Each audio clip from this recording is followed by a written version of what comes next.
ہے۔ السلام علیکم ورحمۃ اللہ وبرکاتہ۔ الحمد للہ رب العالمین والعاقبۃ للمتقین والصلاۃ والسلام علی رسولہ الکریم۔ محترم حضرات، ہم سلسلے وار درس قرآن کر رہے ہیں اور بات سورہ بقرہ کے پہلے رکوع پر چل رہی ہے کہ اللہ تعالیٰ نے نبی کریم صلی اللہ علیہ وسلم کو قبلہ چینج کرنے کی بات کی کہ اب آج سے آپ کا قبلہ بیت اللہ ہوگا۔ تو بیت اللہ کی تاریخ پر ہم گفتگو کر چکے تھے اور ہم اب بیت المقدس جو قبلہ اول ہے اس پر میں نے آپ کے سامنے کل پہلا حصہ پیش کیا۔ آج اس کا دوسرا حصہ ہے۔ کل ہم نے جو بات کی تھی آپ سے وہ یہ کی تھی کہ آخر بیت المقدس کے محترم ہونے کی وجہ کیا ہے، تو اس پر جو ہم کو اللہ نے توفیق کی میں نے آپ سے بات کی۔ آج ہم دو باتیں آپ سے کرنا چاہتے ہیں کہ یہودی بیت المقدس کے پیچھے کیوں پڑے ہیں اور یہودیوں سے دنیا نفرت کیوں کرتی ہے، بیس کیا ہے، اور یہودی ہم سے نفرت کیوں کرتے ہیں اس کی بیس کیا ہے، اور ہم یہودیوں سے کوئی نفرت کرتے ہیں اس کی بیس کیا ہے۔ تو یہ ہم ساری باتیں بیان کرنے کی کوشش کریں گے۔ اصل میں کیا پرابلم ہے، جو بنیادی بات ہے جس کی وجہ سے لوگ یہودیوں سے گھبراتے ہیں اور یہودیوں سے نفرت کرتے ہیں۔ یہودیوں کو اللہ تعالیٰ نے ایک بڑی عمدہ قوم بنایا، اس میں کوئی دو رائے نہیں ہے۔ قرآن مجید کہتا ہے کہ یا بنی اسرائیل اذکروا نعمتی التی انعمت علیکم وانی فضلتکم علی العالمین، کہ اے یہودیوں، اے بنی اسرائیلو، آپ اپنی ان نعمتوں کو یاد کیجئے جو ہم نے تم پر کیا، اور ہم نے اس وقت تم کو ساری دنیا میں سب سے افضل قرار دیا۔ وہ کہتے ہیں نا کہ بچے کو زیادہ پیار کرو تو کبھی کبھی برباد ہو جاتا ہے، کہتے ہیں نا یہ کیا ہوا، یہ پیار میں برباد ہو گئے۔ موسیٰ علیہ جتنا ان کے ساتھ اللہ نے اسپیشل معاملہ کیا، کسی بھی قوم کے ساتھ اتنا اسپیشل معاملہ نہیں کیا گیا۔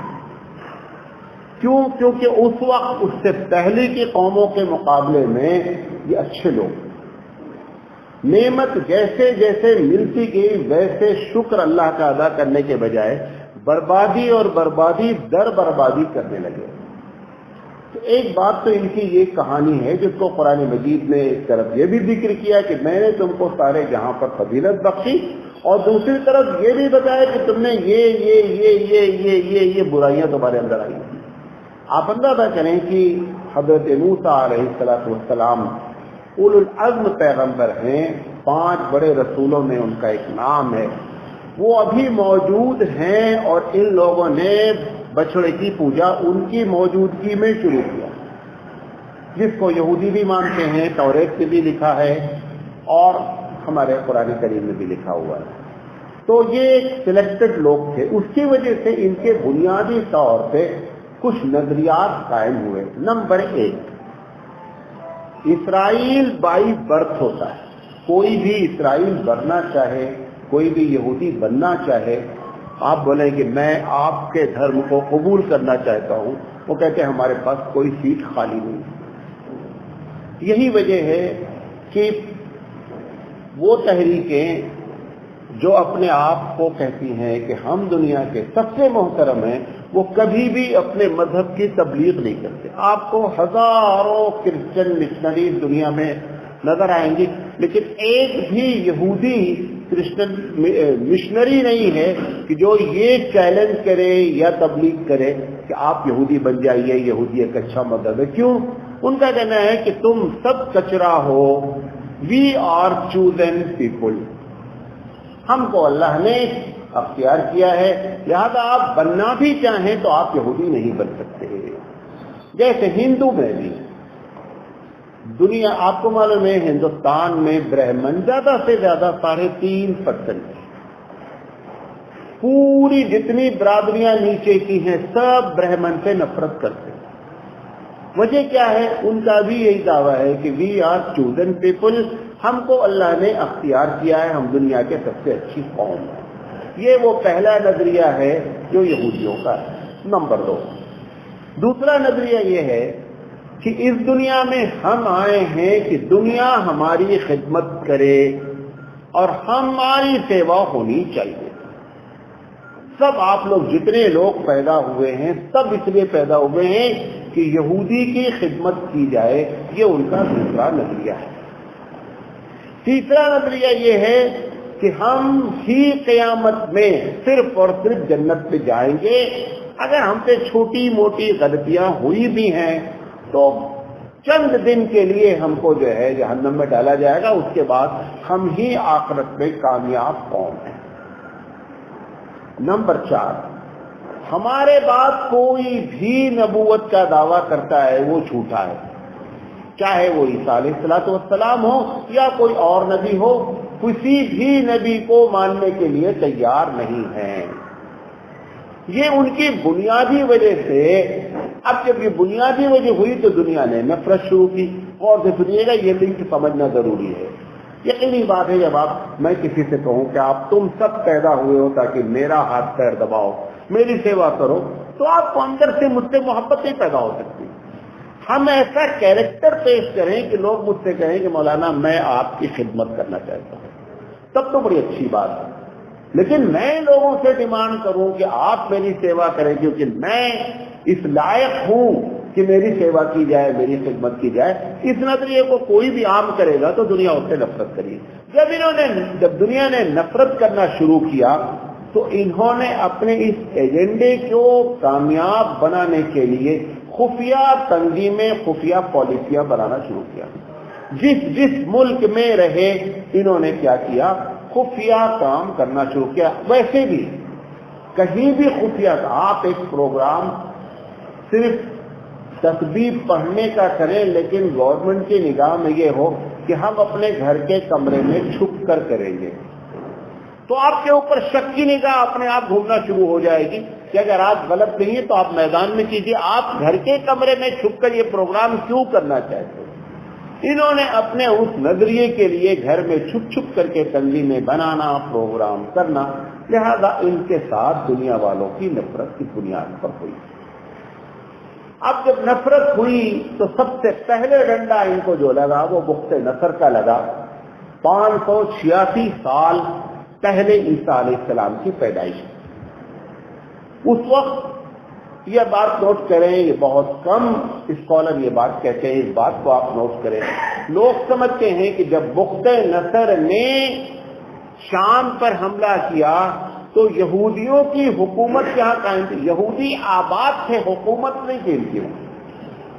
یہ جو دعویٰ کرتے ہیں بعد میں اس وقت دعویٰ کرتے ہیں کہ ہماری حکومت چلی آ رہی تھی، حکومت تھی ہی نہیں۔ یہودیوں نے چونکہ شرارتیں وہاں کر رکھی تھی، بخت نصر نے یہودیوں کو نکالنے کا حکم دیا تھا اور اس عوام کو، پبلک کو نکلنے کا یا ان کے لیے انہوں نے شرارتیں نہیں کی تھی بخت نصر نے۔ تو یہ بات نوٹ کریں کیونکہ یہ ان کا دعویٰ ہے کہ ہم چونکہ 1400 سال پہلے سے حکومت کرتے چلے آ رہے ہیں اس علاقے میں، لہذا آج بھی ہمارا حق بنتا ہے۔ یہ ان کا دعویٰ ٹوٹل تاریخی لحاظ سے غلط ہے، ان کی کتابوں میں بھی نہیں لکھا ہے۔ جیسے آپ ہندوستان میں رہ رہے ہیں 1947 سے، آپ باشندے ہیں یہاں سے، حکومت آپ کے ہاتھ میں نہیں ہے۔ ایسے ہزاروں ملک ہیں جہاں پر مسلم باشندے ہیں لیکن حکومت نہیں ہے، بلکہ بہت سے انبیاء، اکثر انبیاء بلکہ یہ کہہ لیجئے کہ اپنے ملک میں بادشاہ کے تحت رہے اور بادشاہ نہیں رہے، باشندے رہے۔ ابراہیم علیہ السلام اپنے دور میں حکومت نہیں قائم کر سکے۔ بہت کم انبیاء ہیں جن کو بادشاہت پروردگار عالم نے عنایت فرمائی۔ تو بخت نصر نے جب ان کو سب سے پہلے ڈنڈا مارا، اس کی بنیادی وجہ یہ تھی کہ یہ اس علاقے میں شرارتیں کرتے رہتے تھے اور کرنے کی وجہ سے یہ معاملہ ہوا۔ لمبی چوڑی تاریخ ہے بخت نصر کی۔ 586 سے لے کر کے تتر بتر ہو گئے، یہودی ادھر ہو گئے، کچھ ادھر چلے گئے۔ اس کے بعد 63 سال پہلے عیسیٰ علیہ السلام کی پیدائش کے رومیوں نے کیا کیا، اس کے اوپر حملہ کیا اور بخت نصر کی جو حکومت تھی اس کو انہوں نے چھیننے کی کوشش کی اور قابض ہو گئے۔ وہاں پر بھی لکھا ہے کہ یہودیوں کو انہوں نے برباد کیا۔ سوال یہ پورا علاقہ عرب بھی ہے، یہاں پر جو عربی بولنے والے ہیں، بھلے ان کا مذہب اس وقت ابھی اسلام آیا ہی نہیں ہے، لیکن عرب عیسائی بھی ہیں، عرب کافر بھی ہیں، عرب دوسرے لوگ بھی ہیں، تو ایسا نہیں کہ ان کا کوئی قبضہ تھا۔ یہاں پر اس کے بعد جب ان کو یہ دوسری مرتبہ نکالا گیا تو انہوں نے ان کی اپنی کتاب میں، جو کہ نبی کریم صلی اللہ علیہ وسلم کا ذکر تھا کہ محمد صلی اللہ علیہ وسلم ایک ایسے نبی آنے والے ہیں، یہ تو ان کو معلوم ہے کہ نبی آنے والا ہے، توریت میں لکھا ہے، ماننا نہیں ہے وہ ایک الگ مسئلہ ہے، لیکن یہ عقیدہ ان کا نہیں ہے کہ محمد کی موسیٰ علیہ السلام آخری نبی ہے، یہ تو ان کا ہے کہ وہ آئیں گے نبی۔ محمد صلی اللہ علیہ وسلم کی آمد کی اطلاع ان کی کتابوں میں تھی، لہذا ان کو جب اسرے رومیوں نے نکالا تو ان کا ایک بڑا مرکز کہاں قائم ہوا؟ مدینے میں قائم ہوا، اس امید پر، حالانکہ مدینہ سنگلاخ علاقہ ہے، ریگستانی علاقہ ہے، یہ اس جگہ کے رہنے والے ہیں جہاں ہریالی ہوتی ہے، یہ وہاں سے نکلے تھے کہ ان کو چاہیے تھا اپنے قریب کے علاقے میں کہیں آباد ہو جائے، کیونکہ ویزا تو لگتا نہیں تھا دنیا میں اس وقت، ویزے کی پرابلم۔ یہ ہریالی چھوڑ کر کے ریگستان اس توقع پر گئے کہ محمد صلی اللہ علیہ وسلم کی آمد اس علاقے میں ہونے والی ہے، ہماری توریت میں اس کا ذکر ہے، اور ان کے ساتھ سپورٹ کر کے اور ہم کیا کریں گے؟ بیت المقدس پر قبضہ کر لیں گے۔ اس نیت سے یہ وہاں گئے۔ اب وہاں جانے کے بعد ان کی جو پوری کہانی تھی وہ ایک وجہ سے الٹ گئی۔ وہ کہانی کیا تھی؟ ان کا ماننا تھا کہ جو بھی نبی آئے وہ اسحاق علیہ السلام کے خاندان سے آئے، حبیب مصطفیٰ کو پروردگار عالم نے اسماعیل علیہ السلام کے خاندان سے پیدا کیا۔ وہاں سے ان کی دشمنی شروع ہو گئی کہ اگر یہ اسحاق کے خاندان سے ہوتے تو ہم ان کا سپورٹ ضرور کرتے۔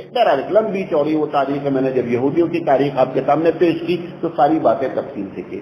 اب محمد صلی اللہ علیہ وسلم سے اندر سے ان کو نفرت شروع کی، لہذا انہوں نے اپنی نفرت کے بنیاد پر اپنے ایجنڈے پر عمل شروع کیا، اور نتیجہ یہ نکلا کہ 627 عیسوی میں حضرت عمر رضی اللہ تعالی عنہ کا زمانہ ہے، اور انہوں نے بین لگا دیا کہ عرب کے علاقے میں یہودی نہیں رہے گا۔ محمد صلی اللہ علیہ وسلم نے بھی اپنے زمانے میں ان کو نکالا تھا، لیکن عرب کے خطے سے نہیں نکالا تھا، بلکہ ان کو کہا تھا کہ خیبر چھوڑ دیں۔ لیکن جب ان کی شرارتیں شرارت کی وہی کہ خفیہ میٹنگیں کرنا، آپ اندازہ کریں نبی موجود ہے اور انہوں نے نبی کو دھوکہ دینے کے لیے مسجد بنائی جس کا نام مسجد ضرار ہے، اور وہاں میٹنگ کرتے تھے، اور اس مسجد کا سارا فنڈا یہ تھا کہ محمد صلی اللہ علیہ وسلم اور اسلام کو کسی طرح کیا کر دیا جائے، برباد کر دیا جائے۔ اللہ تعالیٰ نے کہا کہ اس مسجد کو، محمد صلی اللہ علیہ وسلم کو جب طاقت دی اللہ کے رسول صلی اللہ علیہ وسلم کو اللہ نے حکم دیا کہ آپ یہ مسجد ہے ہی نہیں، اور اس مسجد کو جڑ سے اکھاڑ پھینکیے، لہٰذا پوری مسجد کیا کر دی گئی؟ گرا دی گئی۔ 627 سے جب یہ وہاں سے عرب سے نکلے، اس کے بعد ان کو کہیں ٹھکانا نہیں لگا۔ اب ان کا پھر دل چاہا کہ اسی علاقے میں چلو جو ہمارا اصل علاقہ ہے، شام۔ یہ تو آج فلسطین اور اردن تک تقسیم ہے، ورنہ یہ بیسک علاقہ پرانا کیا کہلاتا ہے؟ شام کہلاتا ہے۔ یہ پھر شام آئے۔ اب شام میں تو کی حکومت تو دوسرے کی تھی، شام میں انہوں نے جب شرارت شروع کی تو 890 عیسوی میں شام سے ان کو جلا وطن کیا گیا کہ آپ شام میں نہیں رہ سکتے۔ وہاں سے یہ نکل کر کے گئے، اب جائیں کہاں؟ تو پوری دنیا جہاں پہ اس کو ویزا وغیرہ ہوتا نہیں تھا، یہ پرتگال گئے۔ پرتگال میں 920 میں ان کو پرتگال ہی پریشان ہو گئے، جب وہاں پہنچے تو انہوں نے اپنے حکم سے اپنے ملک سے ان کو بین کیا 920 میں۔ وہاں سے جب نکلے تو اسپین گئے، 1120 میں اسپین سے نکالے گئے، پھر وہاں سے اسپین سے انگلینڈ گئے، 1290 میں انگلینڈ سے نکالے گئے، اس کے بعد یہاں سے فرانس گئے، 1306 میں فرانس سے نکالے گئے، پھر وہاں سے یہ بیلجیم گئے، بیلجیم میں 1370 میں نکالے گئے، اس کے بعد دوبارہ پھر فرانس سے کوئی حاکم ایسا آیا ذرا نرم دل تھا، پھر انہوں نے فرانس کے لیے اپلائی کیا کہ ہم لوگ آنا چاہتے ہیں، اپنا جو روئے گائے ہوں گے۔ فرانس کا وہ حاکم جو تھا اس نے کہا اچھا ٹھیک ہے، یہ آ گئے۔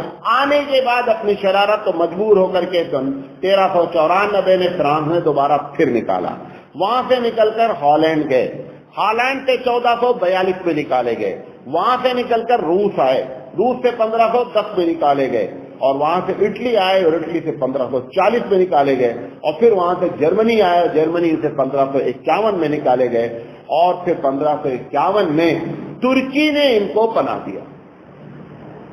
آخرکار پھر جو ہے نا وہ پہنچا وہیں پہ تھا جہاں اس کا اصل مقصد تھا، ترکی یہی علاقہ ہے، لہٰذا یہ ترکی آئے تو ترکی کے بادشاہ نے، پورے لوگ نہیں آئے، ایک بڑا طبقہ ترکی آیا اور بقیہ دوسری جگہ بھی گیا، تو الگ الگ علاقوں میں، لیکن ترکی کے آنے کے بعد ان کو تھوڑا سے سکون رہا۔ اس کے بعد 18ویں صدی میں انگلینڈ کی طرف انہوں نے رخ کیا، اور ارادہ یہ تھا کہ انگلینڈ ایک بڑی طاقت بنتی جا رہی ہے۔ وہ زمانہ ہے کہ جب کوئین کے بارے میں یہ کہا جاتا تھا کہ ہمارا راج اتنا بڑا ہے کہ جہاں پر سورج نہیں ڈوبتا، تو ان لوگوں نے سوچا کہ اگر یہاں پر آ کر کے اور پھر ہم اپنے بیت المقدس پر قبضہ کرنے کے لیے ان کا سہارا لیں تو ایک بڑی طاقت ہے، لہذا یہ 18ویں صدی میں وہاں آئے۔ آنے کے بعد جب انہوں نے شرارتیں شروع کی تو انہوں نے ان کا ایک ایریا بنا دیا انگلینڈ والوں نے، اور اس کو جالی گھیر دی کہ آپ اس کو کراس نہیں کر سکتے، اور ایک خاص کلر کا کپڑا ان کا ڈریس کوڈ بنا دیا گیا تاکہ معلوم ہو کہ یہ یہودی ہیں۔ اب انہوں نے سوچا کہ امریکہ جایا جائے، تو امریکہ کے کچھ لوگ امریکہ پہنچے تو امریکہ کے صدر نے اپنے لوگوں کو باقاعدہ تنبیہ کی، جو بھی اس وقت کے ذرائع تھے، پیپر کے ذریعے، پارلیمنٹ کے ذریعے، کہ بھئی دیکھو اس قوم سے خدا کے واسطے بچ، کیوں یہ پوری تاریخ تھی جو میں نے آپ کو تاریخ بیان کی، یہ پوری تاریخ اس کے سامنے بھی تھی کہ آخر کوئی ملک ان کو لینے کے لیے تیار نہیں ہے، لہذا وہ امریکہ نے بھی تنبیہ کی۔ وہاں سے ہوتے ہوتے ایک شخص ان کے یہاں پیدا ہوا 1854 میں۔ اس شخص نے یہودیوں کو اکٹھا کرنے کی ایک پلاننگ کی۔ تو سب سے پہلے اس نے ایک تجارتی کمپنی قائم کی کہ اکنامکلی جب تک ہم اسٹرانگ نہیں ہوں گے، پیسہ نہیں ہوگا، تب تک معاملہ نہیں بنے گا۔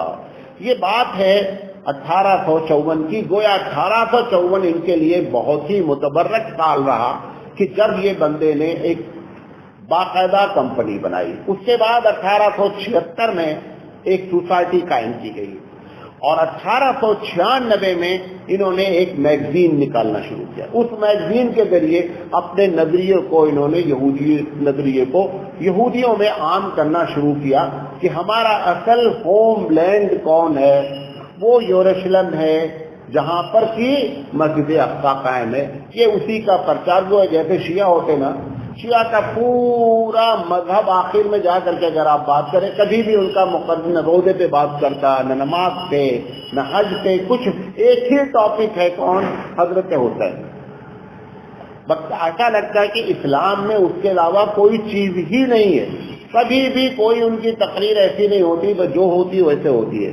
لہذا ان لوگوں نے، ان کا بھی ایک ہی نظریہ کہ ہم کو اس علاقے میں قبضہ کرنا ہے، ہیکل سلیمانی کی تعمیر کرنا ہے، اور وہ جو چٹان ہے اس چٹان کے نیچے ہماری توریت کا اصل اوریجنل کاپی موجود ہے، ہم کو اس کو نکالنا ہے۔ یہ ایک میگزین کے تھرو انہوں نے اپنا پرچار شروع کیا۔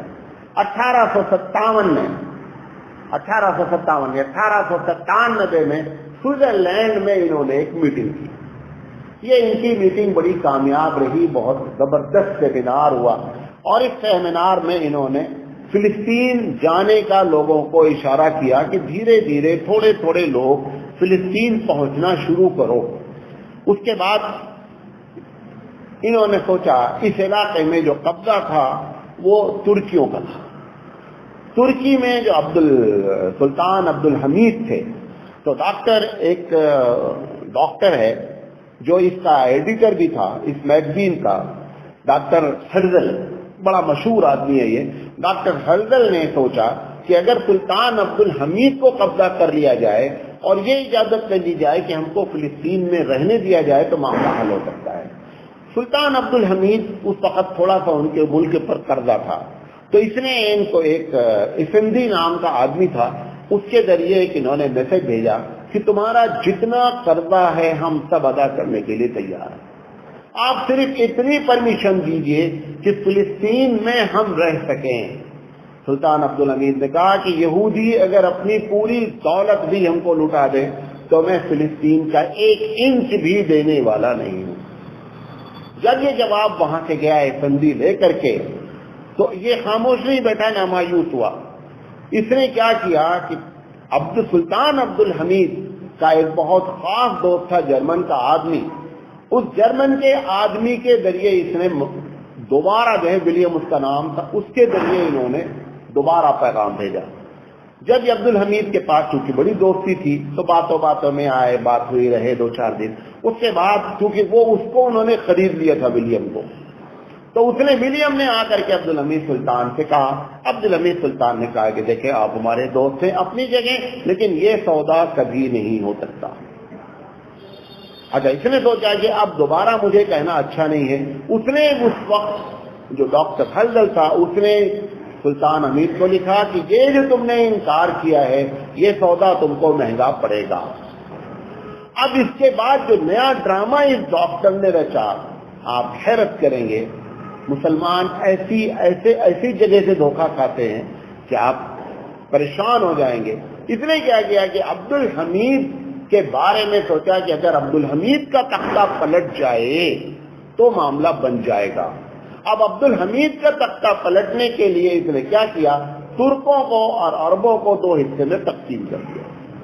عربوں سے کہا کہ آپ اگر سلطان عبد الحمید سے انکار کر دیتے ہیں تو ہم لوگ آپ کا سپورٹ کریں گے۔ برطانیہ اس میں آگے تھا۔ بہرحال اسی درمیان میں 1902 کی بات ہے کہ سلطان عبد الحمید کا تختہ پلٹ گیا، اور پلٹنے کے بعد جو لوگ اس میں آئے، منسٹری جن کی آئی، مشتاق پاشا غالباً اس کا نام ہے، پاشا فیملی کا تھا۔ یہ مشتاق پاشا جب آیا تو اس نے کیا کیا، جب منسٹری بنائی، آپ کو حیرت ہوگی، وہی سندھی جو لیٹر لے کر آیا تھا اور یہودی تھا، اس کو اس نے وزارت دی، منسٹر بنایا، اور فائنانس منسٹر بھی ایک یہودی بنایا گیا۔ اب جب یہودی فائنانس منسٹر بنے اور یہ بنے تو ان لوگوں نے کیا کیا، کچھ دن کے بعد یہ آرڈیننس پارلیمنٹ سے جاری کر دیا گیا کہ اگر یہودی فلسطین میں زمین خریدنا چاہیں تو خرید سکتے ہیں۔ یہ وہ سب سے خطرناک دن تھا جس دن یہ پارلیمنٹ میں بل پاس کیا گیا کہ ان کو اب انہوں نے کیا کیا کہ دھیرے دھیرے زمین خریدنا شروع کیا۔ جس وقت یہ آرڈر پاس ہوا ہے اس وقت پوری ٹوٹل آبادی جو ہے شام کی، اس میں 5% ٹوٹل یہودی آباد تھے، بچہ کوئی یہودی نہیں۔ اب اس کے بعد پوری دنیا سے کھچ کر آج تک یہی ہو رہا ہے۔ مولانا مودودی علیہ الرحمٰن ہے تو ان کے جو کھچ کر آنے پر آپ کو معلوم ہے کہ جتنے بھی 50-60 سال کے اسکالرس ہیں جو غیر عالم ہیں، ان میں مولانا مودودی جتنی نظر یہودیت اور عیسائیت پر رکھتے کسی کی نظر نہیں۔ مولانا نے یہ بات لکھی کہ یہ جو گھچ کر آ رہے ہیں، امت مسلمہ کو مایوس ہونے کی کوئی ضرورت نہیں ہے۔ وہ جو حدیث ہے کہ ان کو جب چن کے مارا جائے گا تو یہ الگ الگ ہوں گے تو مارنا بہت بڑا مسئلہ ہو جائے گا، لہٰذا اللہ ان کو ایک جگہ اکٹھا کر رہا ہے تاکہ مارنا کیا ہو جائے، آسان ہو جائے۔ تو یہ اس وقت سے لے کر آج تک اسی شکل میں آتے جا رہے ہیں۔ بہرحال اس کے بعد 1917 میں اسی درمیان میں جب یہ ترک الگ ہو گئے، عرب الگ ہو گئے، عرب کو لالچی دی گئی، خاص کر جو مکہ کا گورنر تھا کہ اگر آپ ان سے بغاوت کرتے ہیں ترکیوں سے تو ہم آپ کو اپنا الگ ملک قرار دے دیں گے، حالانکہ بات میں اس نے کیا نہیں۔ اسی درمیان میں جب 2 ٹکڑے الگ ہوئے تو عراق کا اور شام جو ہے وہ ان کے انڈر میں آ گئے برطانیہ کے۔ برطانیہ نے 1917 میں کیا کر دیا، اسرائیل کو، فلسطین کو یہودیوں کا ملک تسلیم کیا سب سے پہلے اس برطانیہ نے۔ اب برطانیہ نے جب تسلیم کیا، لیکن برطانیہ کے تسلیم کرنے سے پوری دنیا کا تسلیم کرنا نہیں ہوتا ہے، لیکن 1918 میں جب یہ معاملہ ہوا، جس وقت کی مسلم یہودی آبادی 55,000 تھی 1918 میں، 1948 تک یہ معاملہ ایسے ہی چلتا رہا اور 1948 میں یہ آبادی بڑھ کر کے 6,46,000 ہو گئی۔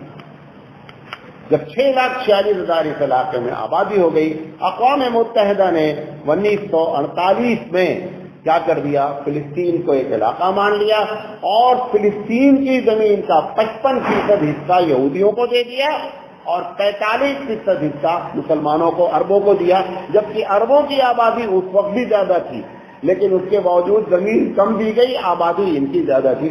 اس کے بعد 1948 سے لے کر آج تک اس زمین پر ایک دن بھی سکون سے نہیں گزرا ہے۔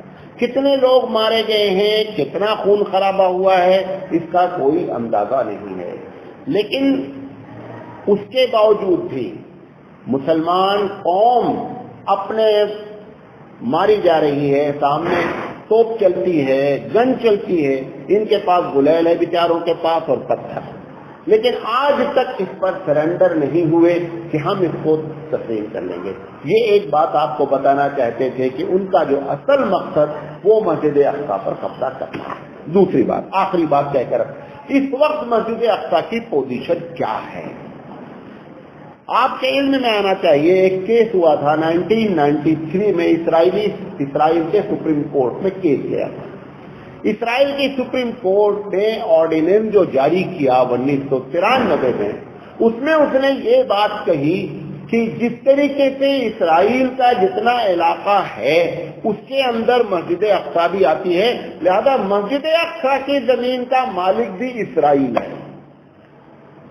یہ جو سپریم کورٹ کا فیصلہ ہے، اس بنیاد پر جب چاہتے ہیں وہ تالا لگا دیتے ہیں اور جب چاہتے ہیں وہ کھول دیتے ہیں۔ جب تالا لگاتے ہیں، جیسے مثال کے طور پر ہمارے بھارت میں بھی ہوتا ہے کہ ایک آدمی کو انہوں نے کہا کہ صاحب امن کے اندر خطرہ ہے، لہذا ہم ان کو اریسٹ کر لیتے ہیں۔ گیلانی صاحب ہمیشہ اریسٹ ہوتے رہتے ہیں، ہر تیسرے دن نکلتے ہیں، دوسرے دن۔ کیوں؟ وہ ایک قانون ایسا ہے، ہر ملک میں ہوتا ہے کہ ہم کو جس سے بھی امن کا خطرہ ہوگا ہم اس کے خلاف پالیسی بنا لیں گے تاکہ امن برقرار رہے۔ اب ظالم بھی وہی، جج بھی وہی، سب کچھ وہی، ان کو یہ فیصلہ کرنا ہوتا ہے۔ لہذا مسجد اقصی کا جو علاقہ جس میں نماز، ٹوٹل علاقہ آپ کو کل بتایا تھا کہ 1,44,000 جو ہے وہ اسکوائر میٹر کا علاقہ مسجد اقصی کہلاتا ہے۔